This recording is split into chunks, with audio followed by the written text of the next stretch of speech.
If somebody could give me a thumbs up in the comments that they can hear me, I'd be ever so grateful.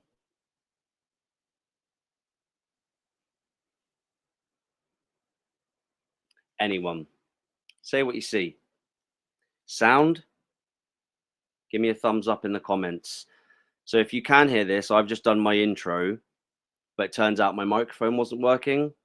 So that's one of my favorite things, right? Like doing things twice and I'm repeating myself for about 3 minutes. So we're going to start again, guys, just to set the tone for the evening. Anyone in the comments say, can you hear me?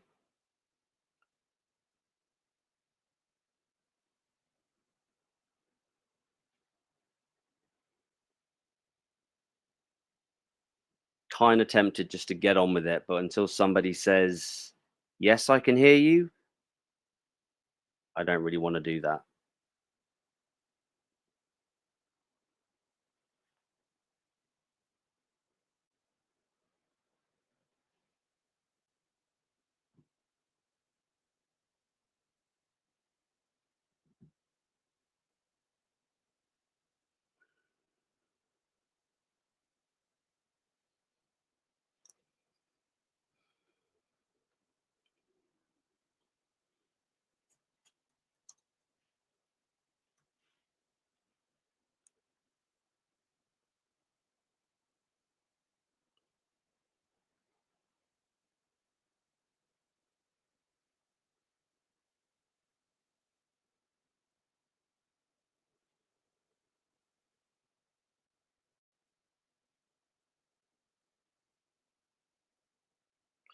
Okay, I've had someone confirm they can hear me.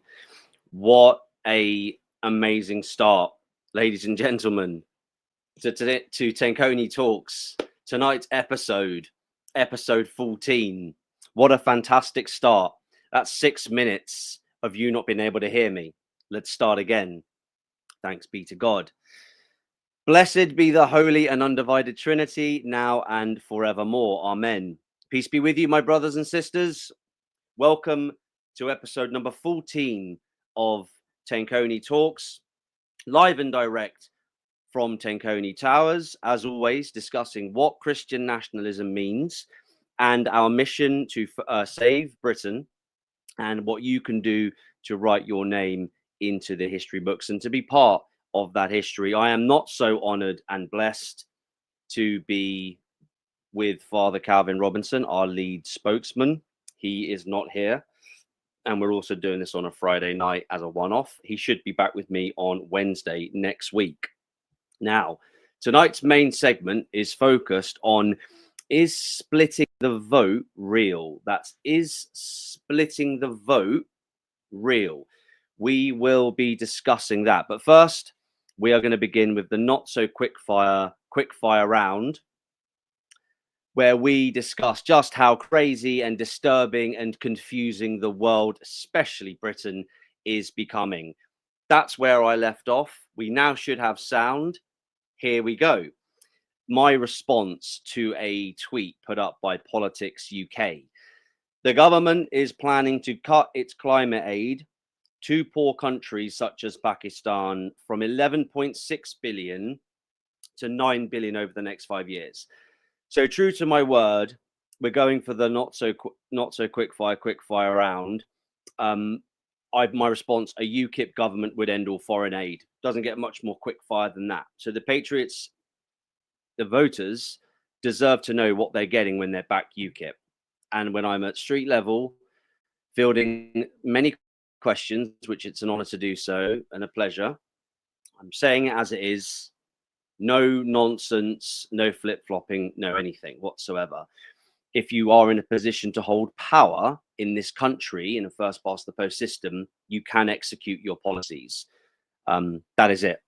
That's it. So that's the quick fire round part, guys. A UKIP government would end all foreign aid. So the number that we've worked out is something like 75 billion in terms of wastage. So that's the UKIP number. I don't remember exactly what it is right now, but I think it's 75 billion. It's something. If you add up all the net zero nonsense and the eco-Nazi nonsense and the DIE and the woke, the wastage, etc., if you add it all up, it's a really, really big number. And then take that, like Labour are saying they're going to reduce it from 11.6 billion to 9 billion over the next 5 years. If they announced that they were going to reduce it by 2.6 billion overnight, we'd all go, nice, but you're still spending 9 billion. And a lot of these countries that we give foreign aid to have space programs. So we give foreign aid to countries where that government spends money, taxpayer money, donor money, whatever, money that's fundraised, however, on space programs. Any country that can have a space program doesn't get foreign aid from Britain. Simple as that. So moving on. Again, you need to know what you're voting for, guys. A UKIP government would end all foreign aid. Next up, this is from GB Politics, I think. I'll have a look at what goes on in the comments as well this week. Usual stuff. There's already somebody saying that you can't be a Christian and hold our political views. It's just really, really sad when I see stuff like that, because they could be a devout Christian, and to say that and to be a devout Christian, you'd have to be mentally ill. So that makes me very sad, because mental illness is sad. And if they're not a devout Christian and they don't know anything about the church teachings about scripture and verse, chapter and verse, etc., then they're just talking out of line, which is well, it's not lies, deceit, the offense of calumny, for example. You're just talking out of line, basically. So I just think it's really, really sad. I was at an event this afternoon, which was all about showcasing via a documentary how there's a mass cover-up of institutionalized paedophilia in this country. And the patriots and the socially conservative and the Christian nationalists and those that follow us, and we have a huge following and a huge support base, they all say that we should get justice for the girl. You can't unrape a girl or a boy. You can't unrape someone. But what you can do is stop it. You can stop it, and you do that via the culture. You do that via the culture you have. You do that via justice system, deterrence, etc. But then also in the situation that we're in, you can't undo it. All you can do is provide justice, and that's as Christian as it gets. It really is. But it's very sad, but I'll keep an eye on the comments, guys, because we get stuff like that, and it's important to address when it's mental health related. We have to be kind to these people, but also these people are very likely going to hinder us when we take power and when we implement our policies. They're going to hinder us. They're going to interfere with us. So we can pray for these people, but a lot of them, there's no contrition in their heart. They're not sorry at all. The rape genocide of Britain is real, and a lot of these people say no, it's not. Well, it is. We know it is. Testimonies alone, we know it is. So GB Politics, next up. From today, alcohol duty is increasing, raising the price of a pint by around 2p. This means that for a £6.50 pint, pubs will only make 28p profit. So it's really simple. Whenever this happens, the right will say something in response to our pub culture, and the left generally will criticize the right by saying the numbers are all minuscule and basically who cares, etc., etc. It's really simple.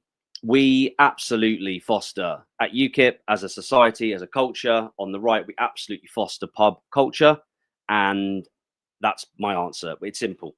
The reality is that the pubs are being squeezed out of the market. Pub landlords, landladies, etc., they're all being squeezed. This is what you do, right? No shots fired, usual stuff, death by 1,000 cuts. You just squeeze and squeeze and squeeze, and then eventually what you do is you look at it and you go, right, water costs this much, gas costs this much, electric costs this much, right? It's called a profit and loss. You look at all of this and you go, hang on a minute, and now that's reducing as well. Every ounce counts, guys, in the P&L, in the business. That's just the way that it is. And especially if you've already re-engineered things so many times and you've done the special offers and the buy two get the third one free, whatever, etc. Once you've tried everything, you do start to lose momentum. You do start to lose the impetus, etc. And I think there is just a designated campaign to erode our pubs. There just is, and that's not it's difficult. Like left-wing people, socialists, Marxists, they go to pubs, right? I mean, I don't know. Maybe they don't. I don't know, but they do, right? So it's kind of difficult to explain. But what I do know is that, and the reason why I brought this particular policy point up is that if you head to the UKIP manifesto and you go to the bit about tax, the alcohol duty piece, where they're going, why do we have Why are we paying tax on everything? Like, you pay tax on absolutely everything, but there's this thing called income tax, and then there's this thing called VAT, right? That's not vodka and tonic. That's value added tax. Like, all of this stuff, for those of you who know your history with regards to taxation, I mean, it's pretty boring, but there are some landmark moments you need to understand. And then you'll know about the poll tax riots, and there was a window tax, which is why some windows in London, when you're going down the streets, there's windows, but then it's clearly a window, but it's been bricked up because the government wanted to tax people. You've got more windows, you've got a bigger house, you're more well off. So the government, it literally wants to tax oxygen, right? That's what the government wants to do, and it's so corrupt, and it's so evil. And of course, the left love taxes because the liberals don't want communism, but they'll, generally speaking, they'll side with the socialists, and the socialists are the communist bedfellows. So the whole thing between centre and communist is problematic. But the communists want total equity. They want the state to control absolutely everything, which on their theory is Marxism, which is that if you control the means of production, then you control the country by definition. Well, that's obviously warped when you've got a London-centric economy and the vast majority of your GDP, or an enormous amount of it, is to do with services rather than products. And that particular area is pretty much sewn up. It's pretty much controlled. I'm talking about banking now. It's pretty much controlled. How do you penetrate? The markets, capitalism, the markets control it, etc. So how do you penetrate that? So they went for culture. That's what the communists, the long march through the institutions, they keep modifying their approach, and that the idea is to go for the culture. They can't win militarily. These people are violent, socialists, communists. They're political thugs. They're violent in orientation. They have to be, etc. So the left, when this comes up about taxation, the left are all for it, and the right, generally speaking, go, why are we being taxed into oblivion? This doesn't make any sense whatsoever. Why is my money going towards government initiatives that I don't agree with? Now, we can all agree on certain things going into the pot, like policing, for example, potentially, like intelligence, potentially. But when all of these institutions become captured, we've got to ask, this is the problem, right? So you're all up for paying tax, and you're all up for putting into the pot if it's done sensibly, like anything in life. And then you get these bad people that come along to do really bad things with the pot, and then everyone goes, why am I paying tax? So in the manifesto, we're quite clear about this. Why don't we stop the rot, save all of this money? Why don't we stop the rot, save all this money, and then get rid of all this nonsense tax? It's a pretty simple, basic equation, guys, and that's detailed quite explicitly in the UKIP manifesto under the bit about taxation. What fuel duty, alcohol duty? What do you mean? Why is everything taxed? There's an income tax, right? Right. Okay, fine. Moving on. Not so quick fire round. So you know what you're getting when you vote back, when you support, when you vote for UKIP, ladies and gentlemen. Some of this stuff is random tonight, guys. I'm not going to lie, but as always, it's the attention grabbing stuff. Now, this next story we're going to do quite quickly, because I know there's a lot of people that have the devil's plan is to divide us, right? That's fundamentally what the devil's interested in. So a lot of people won't even care about this, but this is really important. France, generally speaking, is now a failed state, and it's a failed state because of the importation of Islam. And Islam, obviously, the hardcore fanatics, the Islamists, they want Sharia law. I'm not talking about the moderates. I don't care about what they do or don't want. They either assimilate or they don't. But the radicals, they always spoil it for everyone. So look, France is now saying, I can't believe I'm even saying this, a politician has called for the seal of confession to be banned. Now, for those of you that don't care, you can switch off right now. It's absolutely fine. But for the 1.5 billion that do care, the seal of confession, this is absolutely sacrosanct. There are 7 sacraments, not 6. There are 7. If you remove one of the sacraments, and again, you're Catholic, you believe in the 7 sacraments. The sacraments come from the church. God left us a church, and this is not something that you can interfere with ever. And the state in France, apparently, a politician apparently is saying, look, again, regardless of whether there's any traction on this or not. By the way, Catholic Arena, guys, follow them on social media. They do great work, again, highlighting issues, etc. But the fact that that's even on the cards, and then you think about, well, in Britain, look at what we've had to go through and what we've put up with, etc. on any number of controversial topics. All of a sudden, it's not out of the realm of possibility. Imagine if this subject came up in Britain. What on earth? So again, why would the left care about the seal of confession? Why would the communists care about the seal of confession? Why would the government care about this? Why would you, if the seal of confession is so non-important, then why is it even an issue? So again, you're saying, okay, fine, well, it's in France. Yeah, okay, fine, that's okay, fine. But what if this came to Britain? What if that happened? What if that actually happened and that was a conversation, right? Like Islamophobia laws. That's on the card. That's on the cards now. That's on the table now. Digital ID, not necessarily going anywhere. Look at what happened during COVID. Like this, all this is unthinkable. Lockdowns, what have you, etc. All of this is unthinkable. So the quick fire round, guys. That's disturbing. If the left think that the Catholic Church and Catholicism is so irrelevant, and the government and the establishment, like, they don't care. Why is this being brought up? The reason why I fight and the reason why I represent the Patriots and have chosen to be a leader is because I believe the end goal is all an attack on Christianity. So we can talk about men and women, we can talk about gender roles, we can talk about far left in orientation, globalist agendas, etc. We can talk about all these things, but I think the end goal is the destruction of Holy Mother Church. And for those of you that know, your a lot of people who join the faith, they denounce the church. It's a new freedom movement called the born again movement. I'm not saying born again people denounce the church, by the way, but I've seen it an awful lot. There's a new freedom movement, which is all based on communism because it's based on the hippie period and it's all narcissism. And these people say, I absolutely reject the church. I have a personal relationship with God. Now, why would the seal of confession be of an issue at all if the church is non-existent? And it doesn't matter. I've got a personal relationship with God. I don't need to go to church. I don't need to follow the sacraments. You know those things called rules? I don't need to follow those. You know those things that have been laid out for over 2,000 years? I don't need to follow those. They don't mean anything. I've got a personal relationship with Jesus, and I'm going to completely disregard the rules. I'm going to completely disregard what has been said about, again, just a couple of themes here: apostolic succession, for example, the forgiveness of sins. But again, I'll let you guys thrash it out amongst yourselves. Is there a deliberate attempt through division, through the creation of denominations, which are man-made, man-focused? Is there an attempt to essentially destroy the church? Because you can't destroy the faith. People have always, look at the martyrs. You can't destroy that. You either have it or you don't. And a lot of people get martyred for that. And we'll find out what happens in Britain. I'm not talking about faith.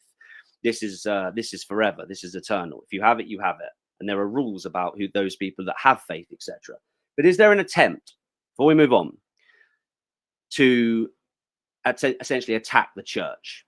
For all those people outside of the 1.5 billion that understand that it is Holy Mother Church and that God left us a church, then the book came. Outside of those 1.5 billion, is it possible? I'm asking you to, again, open-minded. Is it possible that I think the communist plot, the long march through the institutions, when they gave up essentially economically and they gave up militarily because they can't fight, they decided to come for our culture. So what is it about our culture that they're coming for? Traditional family values, Catholic. Private property. Again, the church is very clear about this. Very clear about private property and the right to own private property. Traditional gender roles, the patriarch and the matriarch, and how they combine beautifully as represented by our Blessed Mother Mary and Joseph as well. So I'd ask you all to think. It's a deep one, but obviously quick fire round, not so quick fire round. I'd ask you all to think about that. Is it possible that if we were all part of one church, the instruction about being one body and the churches are the vines, if we were all part of the same church, we would be unified, correct? And did it not used to be like that? You were always going to have societal problems, etc. But I think this is the devil's plan, is it not? Is to divide us. So moving on, but that story meant I had to bring up the the battle, the fight, the true fight, the true battle that we're in, I think, is and it links to our final segment this evening, is division. That's what the devil wants. He wants division. Um, I get it all. I get it all the time. I hear it all the time about people's own preference and how they want to conduct themselves with regard to their religion and their politics, as opposed to actually accepting that there are rules. It's what they want. Well, if everybody does that, then why on earth would we ever be united? So I'm just trying to get everybody to think, and then obviously to, you can argue the point, and you can do that on social media. I'm never not at street level, so you can call me out on it if you want. But as soon as we unite, then we've got a chance of taking the country back. But my question to you, patriots, is under what are we uniting? Because it hasn't worked so far. There's something missing.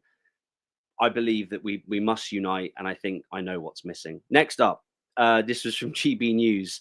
Again, a lot of these stories all link. Girls banned from wearing skirts at a school for equality reasons. Anyone wants to go on Google and find out the school, let me know. Chuck it in the comments.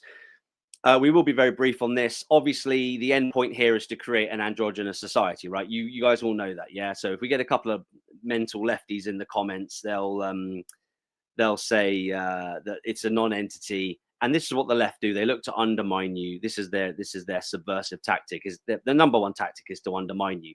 Well, I actually think that it's so appallingly disgusting, and it's so insidious, because it's like a non-story, right? So a school's decided to ban girls from wearing skirts, but when you look past that, again, we won't spend too long on it because there's bigger fish to fry, but it is just so evil. It's so evil because we want our men masculine and we want our women feminine. Now, that's obviously going to really upset a lot of people, like the butch lesbians, for example. Like they don't want to be called feminine, for example. And I think that a lot of the time that they are actually attracted to feminine females. So I think we can all agree we want our men masculine and we want our women feminine. And then the big question comes up about, well, what is feminine, for example? Well, the world that I envision and what I want for Britain is that our youth, so our Gen Zs and our Gen Alphas, because there is a Christian revival going on, what I want is for our boys and our men to be able to procreate and have families. But you can't do that if you can't meet someone. I want them to be able to meet someone, and we want them married and having children as early as possible, because again, we're doing mass deportations when we take power. That's of the suspected 5 million illegals, but we also have, as you know by now, we've introduced remigration. Well, we haven't just introduced it. Obviously, it's core policy, right? So there's going to be an awful lot of people going home. You with me, patriots? An awful lot of people going home, and we're killing, for every 100 born, 48, say we. Secular liberals, for every 100 born, 48 are being killed, babies. So we've got to start having children, haven't we? We're at 1.4 in terms of the birth rate.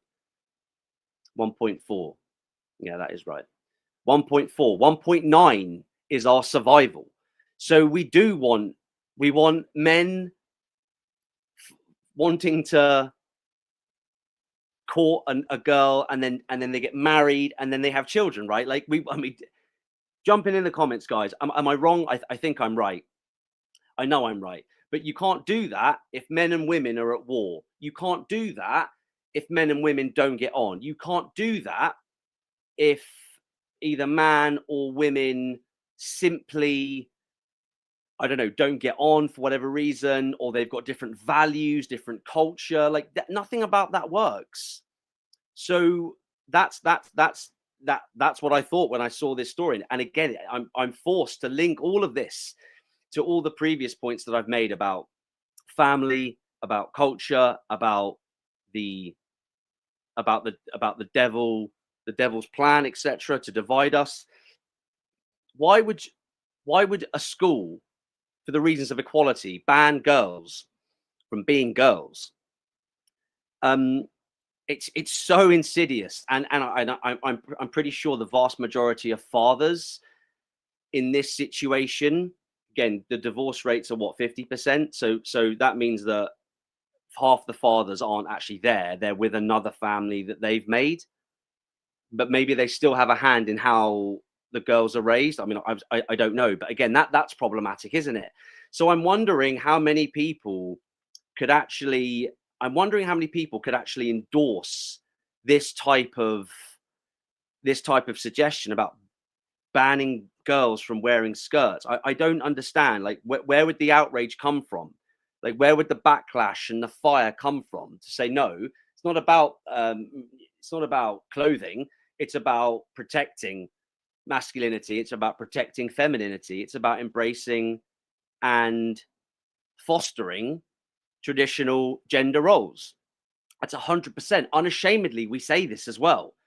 But if you say that to a progressive or someone suffering from narcissistic personality disorder, you're in for a world of it. I mean, obviously, if you can handle yourself in terms of debates, no problem. Of course, 100%. Say it again. We 100% want to foster traditional gender roles. Yeah, absolutely. We want our young men and women happy, or striving to be happy. Duty first, happiness second. The happiness shouldn't be the end goal. You're wasting your time. Duty first, happiness second. Living ordered lives who have families. This is the most meaning that we can possibly achieve. Thanks be to God, right? That's beautiful. So, not a quick fire round. I am keeping an eye on the comments, guys. Some people, I think, are being bullies to other people. And I don't like that. I really don't like that. So we're keeping an eye on that. Now, this is the good stuff. Now, what year are we in? Quick glance at the calendar. 2026. 6 years ago, nearly, in the June, if memory serves, of 2020, when we were all locked up, these far left rats got together in a place called Bristol, and they all coordinated and mobilized, which the right can do as well, to be fair, but it was coordinated and it was mobilized. And the left, we know, are very well funded because they always have placards, and those placards are always on sticks. Someone's got to do all of that. No one's doing all this stuff for free. So we know the deal. They all decided during the height of the BLM riots, which again was left-wing thugs across the world using political violence as their main tool to be seen and heard. Now, ordinarily, a government, a police force, an intelligence agency within that nation, within that country, would clamp down incredibly hard, especially if they're far left extremists as well. Domestic terrorists, that's far left extremists, communists are domestic terrorists. But they didn't. Avon and Somerset police stood around the Colston Plinth statue, in Bristol. Avon and Somerset police stood around whilst the media was getting wind of this and people were traveling down there. No one knew it was breaking news. Of course you don't know. You don't know about it until you've heard about it.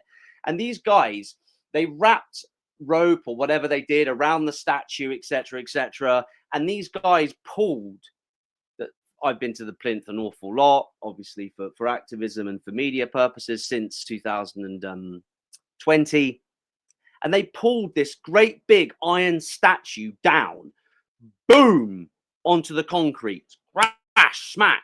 One of the biggest acts of violent disorder, premeditated violent disorder Britain has ever seen. And Avon and Somerset police were told to stand down and that they shouldn't get involved because it would spark community tensions, because it wouldn't go down very well, because basically they knew the Avon and Somerset police, again, under a command, under a leader, I forget the mayor's name, is John someone, he'll come back to me in a minute. But this is the whole point of hierarchy and power, right? Someone gave the order and said, stand down. So it turns out when you hold power and you're in certain positions, you do have that power. And it makes me think maybe we should do that with central government. I don't know. Maybe I'm wrong, guys. We're going to come on to talk about that tonight. I think I'm right. In the end, I think 2021, although I don't remember the month, the Bristol Four, which is what the media dubbed them, they were all in jail. They were all in court for violent disorder, whatever, etc., etc. And you're thinking, wait, 4 of them got pinched. 4. But there were hundreds of them. You guys remember the scenes, right? There were hundreds of them. So first of all, there's 4 in the dock, right? That's completely unacceptable. When the government gets its hands on patriots, they use violent disorder. That's what they use. It's not a fray. The crime, it's not a crime. It's nonsense. You need 3 people to be there. 2 plus 1. You need 3 people to be there, and someone else needs to feel fear. And then if you get found guilty of that, 99% of the time people confess to it. But if you're not guilty to it, which I would always recommend doing, don't ever plead guilty to violent disorder, no matter what offers on the table. Don't ever do it, ever. Again, this is generic, right? Obviously not legal advice, but generically. And then the jury, for example, finds them guilty. Or you just needed 3 people and for someone in the proximity to feel fear. Look at what those communists did and how they behaved. You remember, guys, 4 were in the dock. Absolutely mind-blowing. It's terrifying. And now moving on, they all got off. Do you remember? They all got off. The Bristol 4, memory serves. Pretty much. They all got off, right? Fact check. The years go by so quickly. I'm pretty sure I remember. 4, they got off. Now, this is bad, guys. This is really, really bad.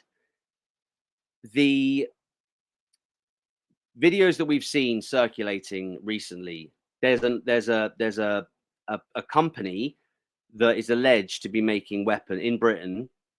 I forget the name of it now. There's a company in Britain allegedly which makes weapons, and we sell them to the IDF, right?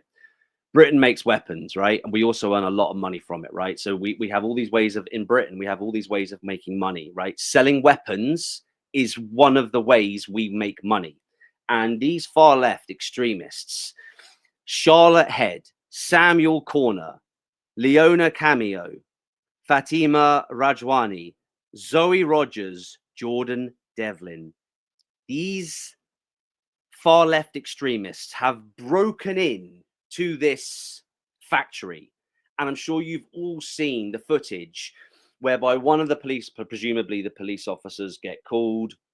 We've just seen the footage, right? And apparently one of these people, I think it was a woman, she's got the sledgehammer, right? And apparently the police officer, her report, I believe it was a female officer, is that this sledgehammer was used against the police officer. Now, point being, aggravated burglary, not guilty, not guilty, not guilty, not guilty, not guilty, not guilty. How we've seen the footage of them in the compound. That they're in the building. They've broken in. So an aggravated burglary, you're going to jail, like most likely. This is serious. Criminal damage, no verdict across the board. Okay, fine. So it's burglary, but they didn't break anything getting in. It can't be both, surely, right? Because then it becomes trespassing. I mean, in terms of the use of the word aggravated burglary. Violent disorder, no verdict, no verdict, no verdict. On Charlotte, Samuel, and Leona, no verdict. What do you mean, no verdict? So this is they've all pleaded. So guys, bear with me. They've all pleaded not guilty, right? Because the left, as stupid as they are, they're also not stupid in certain ways. They've all pleaded not guilty, right? You don't plead guilty, right? Because why would I plead guilty to violent disorder? No verdict. So jury of 12, right? No verdict. This is what I'm talking about, guys. It either is violent disorder, so-called, or it's not. Now, if it's not guilty, we know the deal, right? Like we've seen the footage, guys. The girl's got a sledgehammer. Remember the rules? I'm sure a lot of you know this. If there's 3 of you and the circumstances are aggravating and there's nothing mitigating, you've broken in, you're somewhere you shouldn't be. All of that is aggravating, not mitigating. And that one of them's got a sledgehammer. Why would you have that's a lethal weapon? Again, aggravating. And this police officer, who apparently I think is now going to sue, basically, she's going to take action herself because she's outraged, which is the next part of the story, because we need more police officers coming forward, right? When we have two-tier justice, we need police officers do. So we'll come on to that. The other three, not guilty, not guilty, not guilty. But you need three. There's six. Qualifies, aggravating, qualifies, nothing mitigating, violent disorder. You're going in the bin. Whether it's 6 months, 12 months, if you don't have form and you get violent disorder, you might go in for a year, you're out in 6 months, give or take an inch, etc. Violent disorder, if memory serves, it was in the late 80s that this was brought in, and it was brought in to curb football hooliganism. For those of you that don't know, the background to this incredibly dangerous charge, which the CPS, obviously, as you know, for a long time now, CPS has controlled everything with regards to prosecuting. So with violent disorder, it was brought in to curb hooliganism.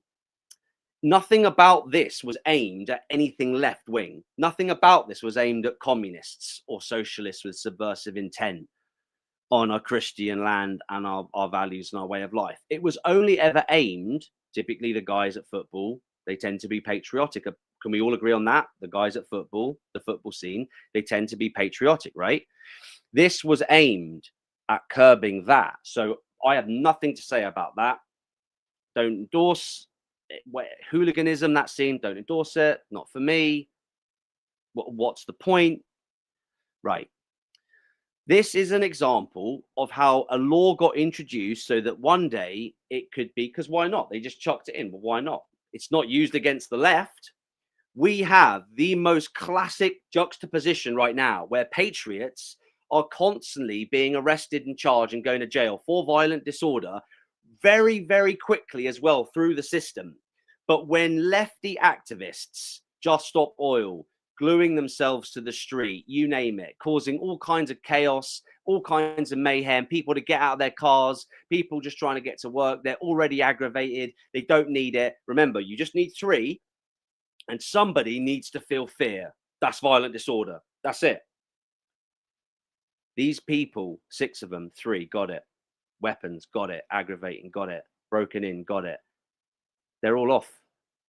Now imagine, patriots, imagine now 6, you and 5 others, socially conservative, probably, like, just think of 6 activists. Think of me, think of Tommy, I don't know, whoever else, Maya Tusi, doesn't matter. Dealer's choice. Just think of 6 socially conservative out there activists breaking in, holding sledgehammers and assaulting police officers all together now. How long would we go away for? And it would be instantaneous as well. Now, I know, thank you, Elbit Systems. Elbit Systems. Thank you, Bob. So we'll move on. Not so quick fire round. This is what we're up against, guys. Like that's it. You know, I don't think that this is why I fight, right? Because the intricacies and the details and the numbers about everything, we deal with that all the time, and we do that all the time, no problem. But do you really need to worry about the nitty-gritty details when look at the 2-tier situation in this country? Look at the propaganda of fear campaign to silence you and to shut you up and to keep you in your box if you're socially conservative and on the right. Now, more importantly, and this is it for me as far as I'm concerned. For the last 6 years, since the BLM riots, which makes you think, was it all ordained? Was it all pre-orchestrated, right? Like this is with the George Floyd thing. For the last 6 years, we have seen time and time again, Western governments take a very, very gentle approach to how they treat left-wing terrorists. We've seen how they've taken a very gentle approach, a very, very forgiving approach to Marxists and communists who use thuggery, intimidation, and political violence as their main method of bringing about change. That means, patriots, that what we have seen for at least the last 6 years, nothing's changed with the left's MO, true, but in the last 6 years, we have actually genuinely seen the legitimization of political violence by the left, starting with the BLM riots, all justified in the name of freedom, all justified in the name of equality, all justified in the name of diversity. If you're a left-wing terrorist, but you're there, free Palestine. If you're there, fascist scum off our street. If you've got a board and you've got the chant and you're with the Unholy Alliance, you can pretty much do whatever you like, guys. You do whatever you like. It's proven. It's tried and tested. And we see, again, the juxtaposition with the Patriots and how they're treated just by being there. Remember the rules. You were there. There was 3 of you. Someone else felt fear, violent disorder, in the bin you go. That's how they do it. Any punches thrown? No. Any kicks? No. Anyone got hurt? No.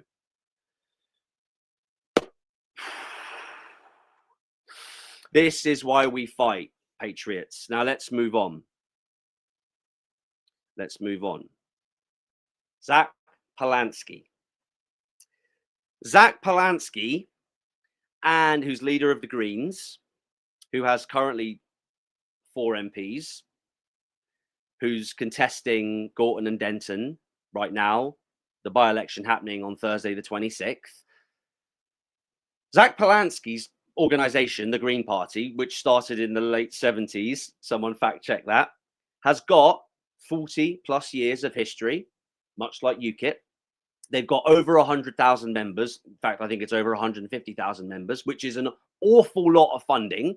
They also produce GoFundMes for the candidates, 500 deposit, and et cetera, et cetera. We all know that Middle Britain, the geography teachers, they're not quite Marxist, but you know the people I'm talking about. They're generally liberal and generally secular.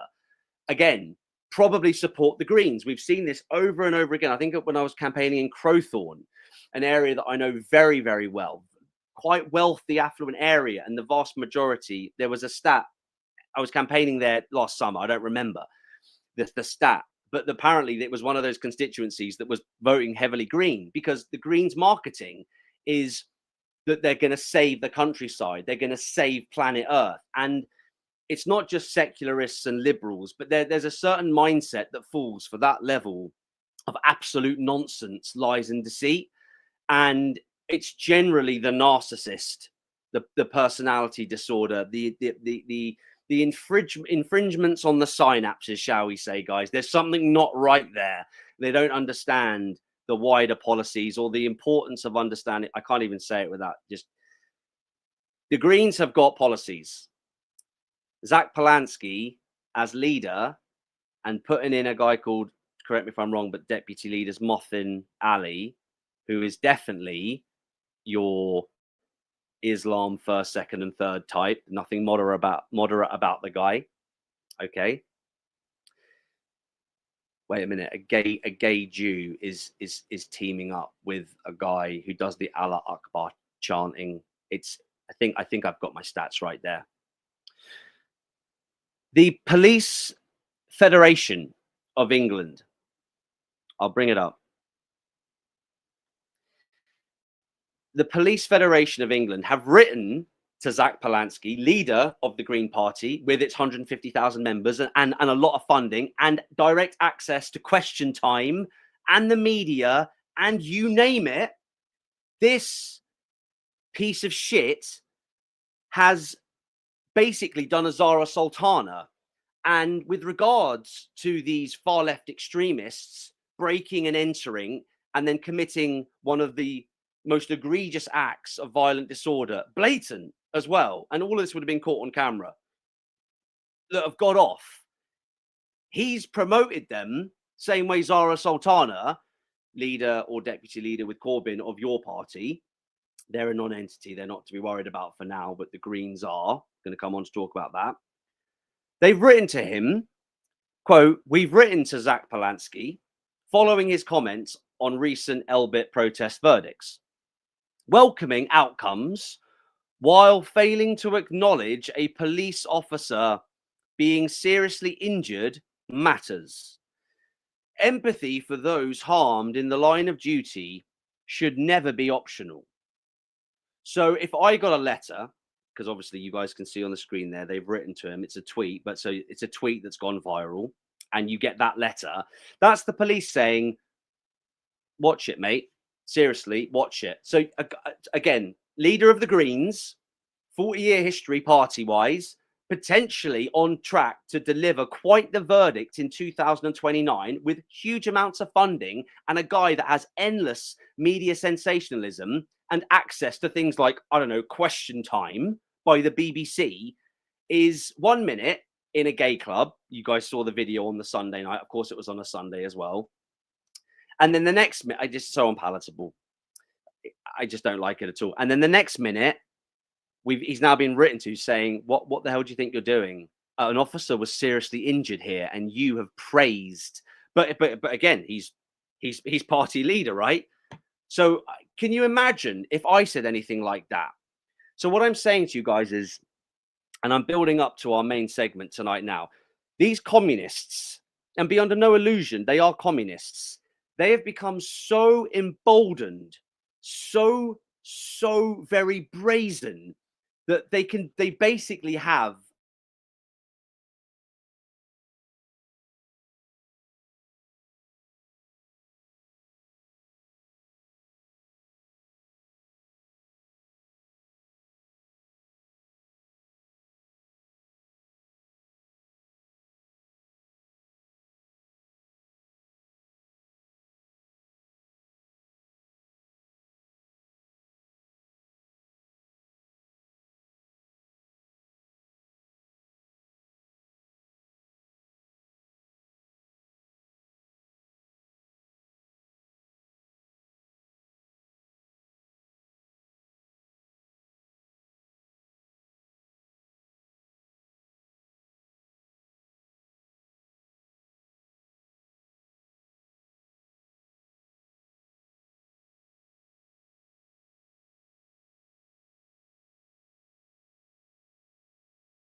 right, guys. My sound, my mic got muted again. I really don't understand how it does that, but it does it. So hopefully we're back in the room now. Hopefully we are back in the room. I will wait for somebody just to acknowledge that we're back, and I will keep an eye on that little sound, that little icon that tells me I've got a working mic.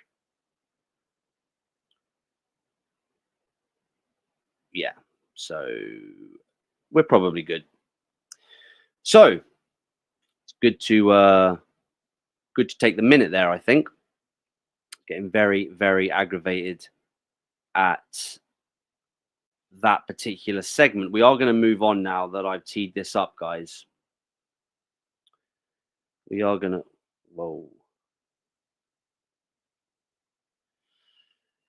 we are going to move on.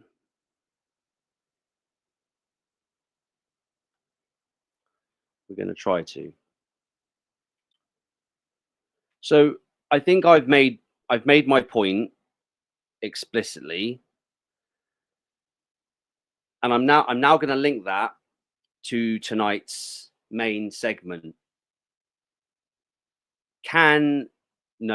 Is splitting the vote real? You with me, guys? Is splitting the vote real? We hear this all the time. All the time. Don't do that, you'll split the vote. Don't do this, you'll split the vote. Split the vote. Is it real? Is splitting the vote real? Now, I want you all to consider what I'm about to tell you, bearing in mind the length of detail I've just gone into, to once again confirm that far left extremism, thuggery, and legitimized political violence is the enemy with which we face with regards to the normalization and resurgence of the Green Party. Don't worry about your party. Don't worry about Zoltana. Don't worry about Corbyn And don't worry about the Workers' Party. That's George Galloway's outfit. Don't worry about Galloway, and don't worry about the Workers' Party. I think it's Workers' Party of Great Britain. Don't worry about them. A lot of these fringe parties on the left and the right, they've got a few donors, they've got a few quid coming in, they've got a few people that sponsor this and that, and they just keep it all, they just keep it going. Now, your party, that don't worry about Workers' Party with Galloway. It's nonsense. Your party with Zoltana and Corbyn, obviously, the unholy alliance politically has come unstuck, hasn't it? It's realized you can't have Islamo-fascism and radical trans lobby, and we're comrades, and the Islamists are like, no, we're not. And the gay pride thing as well. So it's an absolute disaster. And the absolute arrogance of Zoltana, I can't remember whether I think she was kicked out of Labour. I don't know whether she left or I don't remember. I know it was last year. I don't remember the exact story, but the arrogance of Zoltana and Corbyn to be like, yeah, we can start your party and we can have the Islamists and the homosexuals and the trans and we can have the lefties and we can have them all in this melting pot. Idiots. But your party, we're watching them. The Greens with 4 MPs, it's like Reform. Like Reform and the Greens are very similar in terms of what we're about to talk about now, guys. The momentum behind the Greens, the funding, the media sensationalism, the direction of travel, the attraction of the youth, and the scooping up of the Labour votes, right, puts the Greens in pole position to act incredibly aggressively throughout the United Kingdom. So you can see parallels there, can't you? Whereas we are saying very loudly and very proudly at UKIP, we are gonna contest the general election. We are going to return a majority. We are going to take the country back. But what we don't have is a crystal ball. And there are things that can happen between now and then. Like, I don't know, the creation of another right-wing party, which isn't for tonight, but this is all part of it, guys. So take the case of Gorton and Denton. The Greens are saying we're gonna do the business here. Reform have drafted in their superstar candidate. Those are the facts. That's what's happened. So media sensationalism, funding, spotlight, by-elections. Everyone knows that there's a huge amount of hype, etc., etc. A huge amount of hype. So again, ignore all that. I understand that. But this is politics. We're here to win seats. I understand that. So just ignore that for a second and just focus on the fact that it's a by-election. As it stands, Advance UK are putting in a guy we all know and like. Nick Buckley's a great guy. Do I know him personally? I know Nick, but like he couldn't vouch for me at that extent. I can't vouch for him at that extent. But he's liked. The man's a campaigner. He's put the hard yards in. He's liked. Right. Is splitting the vote real? So 2 things. Number 1, is it possible, and I ask you this, Patriots, to consider this first. Is it possible in Runcorn last year, Sarah Ponchin won by 6 votes? Do you remember that? 6 votes. Britain is completely fractured, completely divided. There's everything to play for. She won by 6 votes. In the general election of 2024 summer, we know that Labour split the Reform split the vote with Labour, i.e. if Reform didn't exist and it was just the Tories, we know that happened in X number of constituencies. I forget the number now, but it was a lot. I think it was somewhere between 50 and 60 constituencies where the numbers suggested that if you looked at who voted for Tories and Reform, there was a split and Labour got in. Now I'm going to come on to talk to the sycophants that refuse to believe that splitting of the vote is something real. I'm going to put all this together for everyone. Let's focus on Gorton and Denton. Is it possible that Reform rolls out their superstar candidate? Advance rolls out their superstar candidate. Now, you've got to remember, everyone who's part of Advance is likely to be a disgruntled Reform member, but also in relationships, you can fall in and out of love. So anything that goes to Advance may well be someone who's severed from Reform, but it also may well be someone who's very much still with Reform or playing both sides or has forgiveness in their heart for Nigel. So bear with me. Is it possible at the ballot box that you could have 500, let's just use the ease of numbers, 500 people vote Advance, 500 people vote Reform?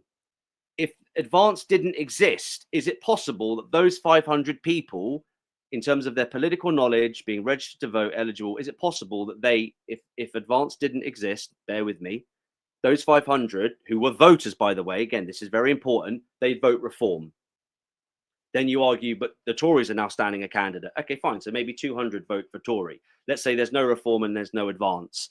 And then they all just went to vote Tory. Well, that's predicated on the fact that they want to vote Tory. I mean, who's voting Tory? Well, Liberals are. So we know the Tories, I forget the name of their candidate. We know that they're going to stand someone. So you've got this situation whereby it used to be just blue, red, yellow, give or take an inch. And if you were socially conservative, you vote Tories, right? And they had power and they were safe. That's why they're so arrogant, right? And now that's changed, right?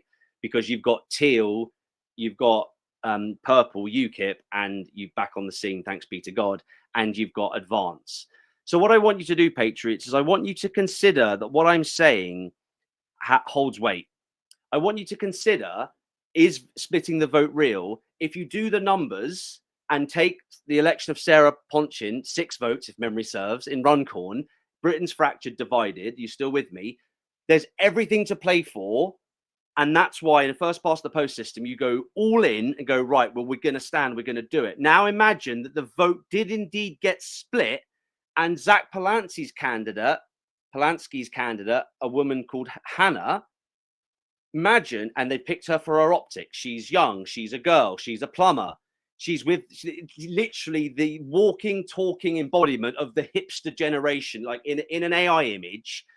There's a reason why people roll out these people. You with me, guys? Is it possible that all of your disgruntled reform voters who are now advanced at the ballot box go, I don't like Nigel, I'm with Ben, but I just know that reform and Nigel are going to win, therefore I won't vote for advance. And they'll see Nick Buckley and Matt Goodwin's name, you with me so far, and in the ballot box they'll go reform. Now, there are political pundits that do this all the time around general election season, and you guys know the math on all this stuff. You could drive yourself insane working out what the right thing to do is. And as a voter, just talking about as a voter now, what the best thing to do in a first past the post system is. When it comes to the inertia and the mindset of the socially conservative voter, patriot voter, and they are looking at a potential green, yellow, red alliance, because remember, in first past the post, you don't have proportional representation. But there are only so many seats.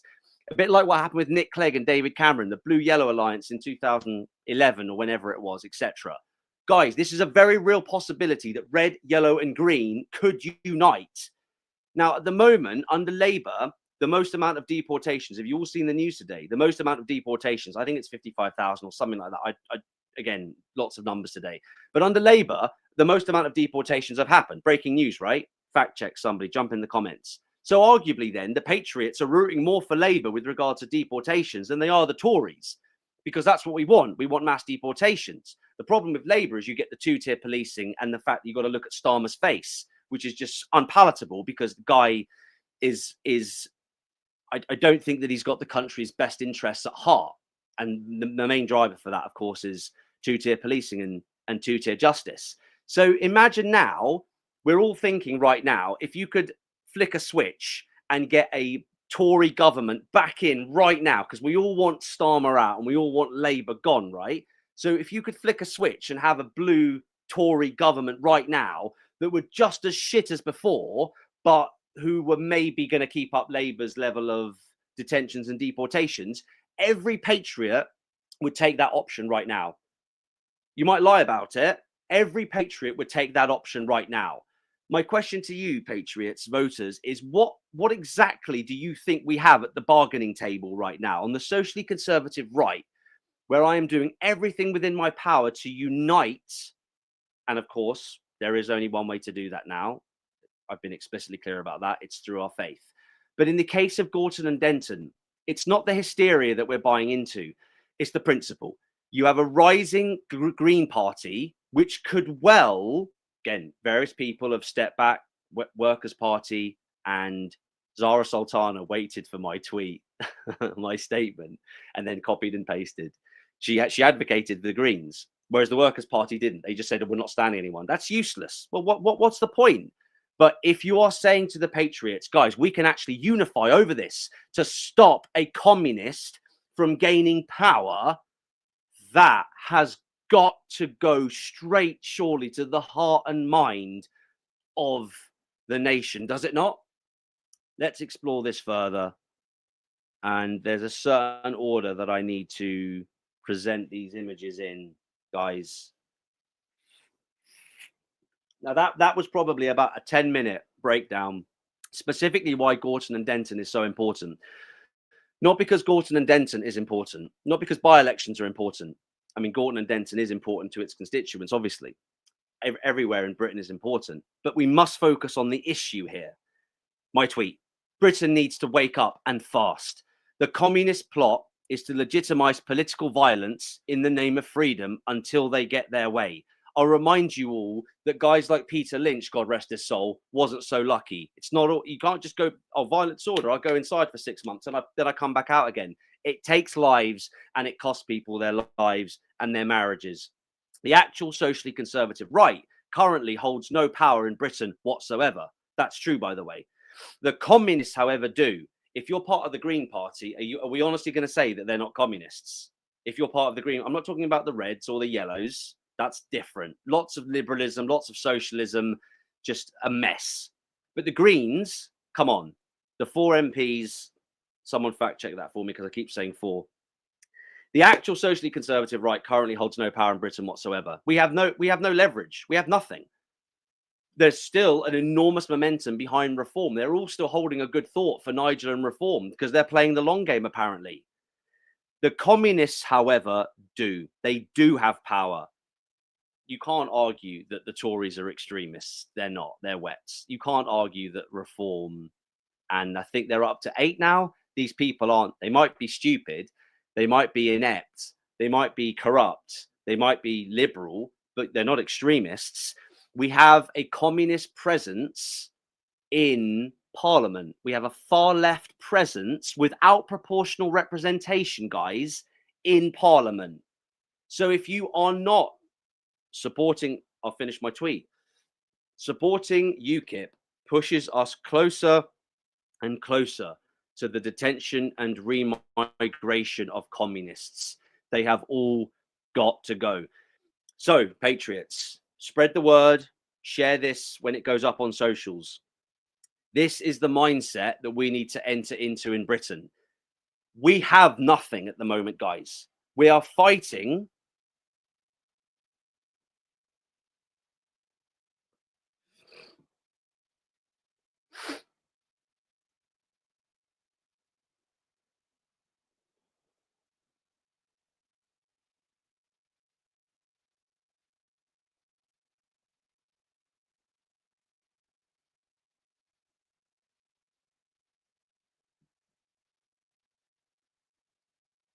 If someone could just mention in the comments that we're back, guys. Looking good, though. Looking good. Just so I know that I'm not just wasting my time now. Just let me know. So the 10-minute dissection that 10 minutes ish. This is the main segment tonight, guys. However long it was, I want the mindset of the Patriots to change to something realistic. Okay. Every time a new party is formed, that is divisive, correct? That's a statement. Every time a new party gets formed, that's divisive. If Rupert Lowe creates a new party, the vast majority of diehard reform supporters, branch chairmans, and standing candidates, PPCs, are unlikely to defect. Some will. That's called leakage. That happens.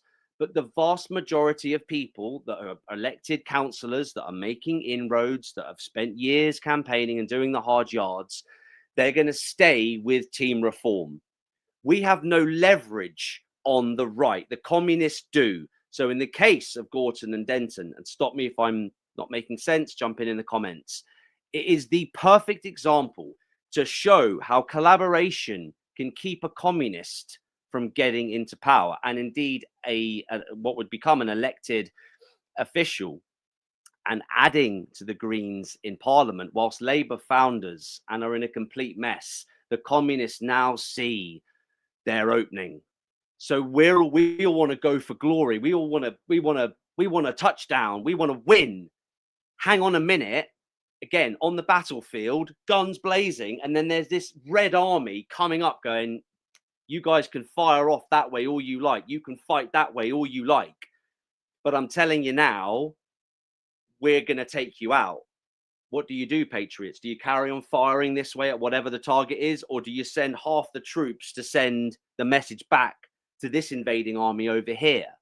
Now, it's not difficult to understand these premises and what I'm talking about here. You're always going to get haters, guys. You're always going to get naysayers. You're always going to get people. They just want to hate. Vitriolic hatred. That's just what they want to do. And that is very, very sad. And yes, it's true. We should pray for these people.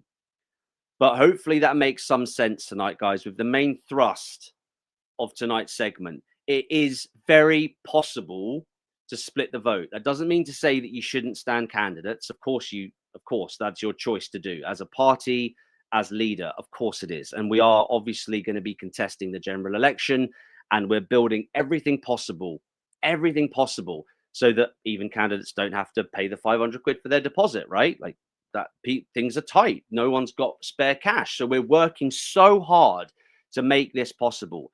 But the case of Gorton and Denton is a perfect example of how, if you have schisms with political ideologies and with political parties, Advance UK is a schism from Reform. Someone's going to rise through the ranks at Advance and it's going to fall out with Ben or whoever the leader is of Advance. And then they'll create their own party. Guys, I promise you, the schisms won't end. They will keep going. And then I want you to come back to the ballot box with me on Thursday, the 26th of February in Gorton and Denton. Come back with me. Now you've got this party, UKIP, Advance, Reform, Tories. Meanwhile, the left potentially will galvanize around the Greens, right? The winning horse on the left, they perceive to be Polanski's Green Party, correct? So they will know, well, if we get in there, then we can get it. If we try to get in that way, that might work, etc. I do worry so much about the grim realities with regards to the dynamics of splitting votes in a first past the post system. Now, I want to close up on this point and link it to where we were 2 years ago, coming up to 2 years ago at the general election in the summer. The reason why I deputy leader, interim leader, became leader is because I want a Christian nationalist option in the United Kingdom. The Tories are never going to do that. Nigel's never going to do that. And no one else is ever going to do it. And that's for lots of reasons. Beggars belief. But they're ultimately not going to do it. And I knew that. So I knew that I had to do that. If there had have been a viable Christian nationalist option running in Britain, then things maybe would have been different. But again, there hasn't been. There isn't, there wasn't, and there hasn't been. Well, that's problematic then, isn't it? I mean, there was nothing that had any kind of sway or power whatsoever that was Christian nationalist in orientation. So that earns the right to stand candidates. That earns the right to fight for the patriots, for the unborn, for our elderly, for our disabled. That fights to get justice. That stands to fight for justice for the victims involved in the rape genocide of Britain. All bets are off and all is fair in love and war in the first past the post system. But had there been a Christian nationalist organization which could actually stand and fight, this would have changed everything. And I think it's what the patriots were waiting for. So there is no splitting of the votes for UKIP. We have very clear water between us and Reform. And I don't care about the creation of new parties. I'm absolutely done. All that does is serve to confuse and to demoralize the patriots. Because again, go back to my example with Gorton and Denton. Reform rolls out their superstar. Advance rolls out their superstar. UKIP rolls out its superstar. Somebody talk me through what happens next, guys. what happens next. Now, I just want to bring this to your attention quickly. There was I wasn't actually going to put this up, but there was a tweet pretty much as I opened my phone earlier on. I've been in the field all day and signal's been very limited. And the first graphic to come up, the first tweet to come up was by Darren Grimes. And I'm sure you guys know Darren's got a big he's elected councillor, I think, with Reform last year. And he's got a big social media profile. So I'm going to bring that up now just to tie this together. It was the first. Yeah, okay, fine. It was the first tweet, but I could have easily found a different one. Yeah, well, if this lets me. And there's been a by-election either today or recently. I honestly don't know the location. I don't know the name of it. I've never been there before. And he's put up because he's shown the stats. You know, when the votes come in, and then what you do is you go, right, well, if Reform and Tory was one vote, then it would have won. But as a split, Labour won. See if I can get this up. So I just want to say to you guys that the people that say that they completely reject the conversation around splitting the vote, I generally find that, I think this might be it. I generally find that they just don't want to have the conversation. They just don't want to have it. Like, go for gold, go for glory. It's fine. Absolutely. I've already said that. Absolutely. That's what we're going to do. Absolutely. All's fair in love and war. But there's just, it's so short-sighted and so ill-informed and immature to say there is no unholy alliance threat. There is no far left threat. We're on the front foot in Britain. Go for glory, hang the consequences. It's so strategically and tactically dangerous, but it's so easy for them, the advocates of there's no splitting of the vote. What are you talking about? It's so easy to say these words. Armchair pundits. That's not the real world. That's not how it works. We're not on the front foot. The communists have got the funding, the media spotlight. They're aggressive in orientation. And they've got this enormous momentum, which derives from street level, which comes from trade union funded money. So the trade unions, I'll bring the stats up for you guys, but the trade unions bring in, it's something like, if you work out what their pot is annually, it works out about 4 million quid a day. So the trade unions will spend money on whatever they spend money on. So the net pot is about 4 million quid a day. That's what the trade unions have. The people that control the money for the trade unions, that's what they have to play with daily. So not all of that goes into funding activism. But if we had access to their P&L, we would be able to decipher how much of it went into activism. Out of the 4 million quid a day, let's say, I don't know, let's just say 10% for ease. And you're going to turn around and say, there's no way that it's that much. All right. Okay, fine. So if it's 10%, let's say halve it. So 5%, you're still talking about a potential, again, you say 5%, it's nowhere near 5%, right? And it wouldn't work like that either. But guys, these proportions are all accurate.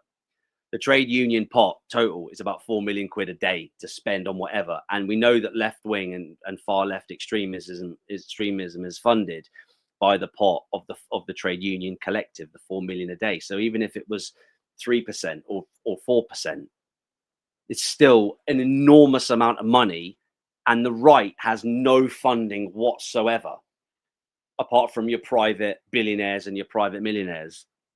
So if you take the last 20 to 25 minutes, guys, I've unpacked it quite clearly, that I'm trying to ask you, I'm asking you to consider your position, and I'm asking you to consider the realities when it comes to who actually holds power at the moment.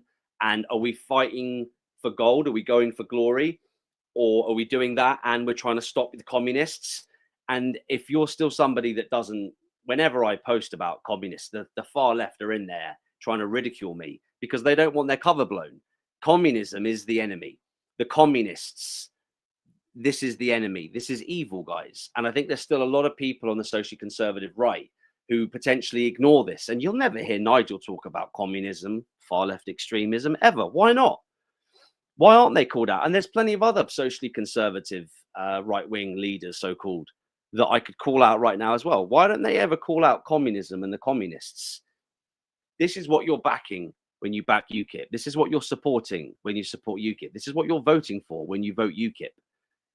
To end the far left reign of terror in this country. I've mentioned funding. I've mentioned activism. I've mentioned political violence, thuggery. I've mentioned what the far left bring to Britain. Their subversive intent aside should be enough. Let's go back to the tweet from Darren and then we'll close up, guys. He says, vote Conservative, get Labour. So what he means is reform the Clevedon South. That's it. Clevedon South, not been there myself. North Somerset, council by-election result. Labour, 29%. Reform, 27.7%. Conservative, 18.6%. Now, if you're looking at that and you're a Conservative voter and you saw enough of those stats, which is why I brought up the general election in 2024, as a Conservative, bearing in mind the defections, wouldn't you? I mean, I don't know who's still actually right wing, who's hanging in there with the Tory party, like one or two, but come on, seriously, you'd look at that surely and go, well, if the 18 point, because we only know after the result, but then it's too late. It's called first past the post, winner takes all. Does it make sense now? You'd look at that stat and go, if the 18.6 that belonged to the Conservative Party had voted reform, we'd have a reform seat. But do you want reform or Labour? Does that make sense, guys? I mean, ask yourselves the question. Do you want reform or do you want Labour? Now, we all know that in the end, we win. But it takes time to get there. Like, go back to what I said right at the start. If I could flick a switch right now and bring in a centre-right Tory government that was going to maintain the same level of deportations that Labour are currently doing, and they went after freedom of speech, two-tier policing, two-tier justice, every patriot, every socially conservative activist would 100% back that. And they're lying if they said they wouldn't. I'm done with the Tories. I don't want to know about the Tories. I'm done forever. Yeah, I know. Me too. Yeah, same page. You'd do it. I know you would. Because we're on the back foot, guys. We're absolutely desperate. A win is a win. But we are surrounded by far left threats. We're surrounded by so many different evils and layers of wickedness. We don't get to choose right now, but what we do get to do is unite. What we do get to do is work together to stop the communists and to stop any unholy alliance like your party and whatever Workers' Party of Britain does or doesn't do, etc., etc.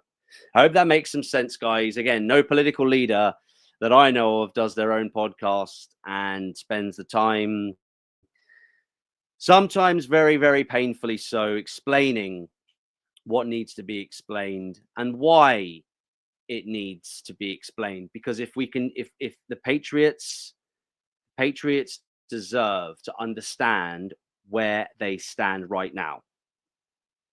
It's very simple. If we can unify,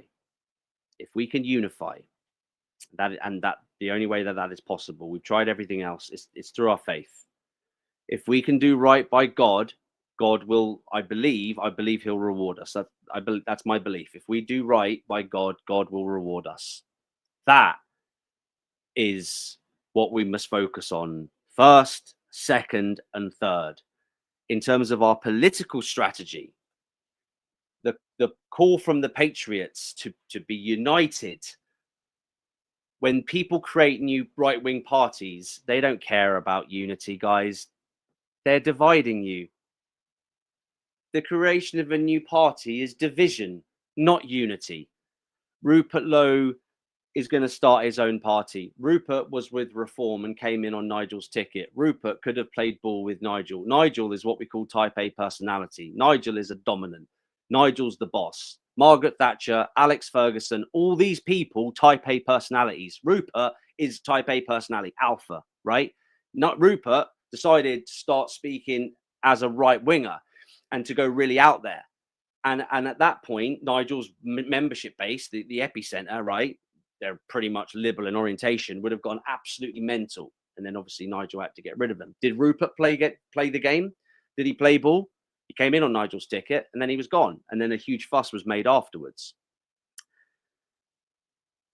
The reality is that Rupert may well start his new party. And if he does that, it's clear Ben Habib is on record as saying that I'm pretty sure, anyway, maybe I'm wrong, but I'm pretty sure he said he'll fold Advance into Rupert's party. Now, Patriots, this is very stressful for me. Can you imagine if he doesn't? Can you imagine if he doesn't? I'm pretty sure he said that he's going to fold it into Rupert's new party. But what if he doesn't? Because we don't know what the policy, we don't know what Advance's policies are yet. We don't know what Rupert's he hasn't even started a party yet. We don't have time for any of this. So I've explained very, very in detail for the mindset and the understanding in the heart and the mind with regards to the situation that we are confronted with.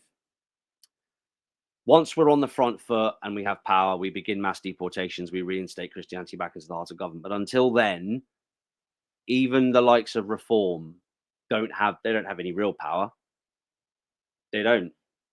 They're in the same position as the Greens, but the momentum behind the Greens is what we should all be watching, guys. Bigger picture stuff. We're going to get on. We're going to do. God's either going to reward us and look after us, or he's not.